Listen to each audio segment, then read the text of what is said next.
That was the most disgusting film I've ever seen.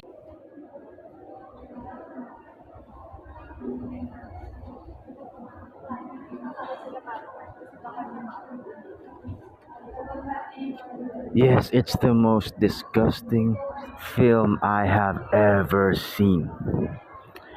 Pero sobrang grabe yung effects, sobrang grabe yung effort ang binigay nila dito.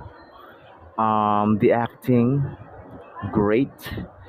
Unexpected lang yung actors that they would accept this kind of roles. Pero guys, if you're looking for a horror movie, this one is good. I rate this 9 point something out of 10. But you gotta be prepared. I'm telling you.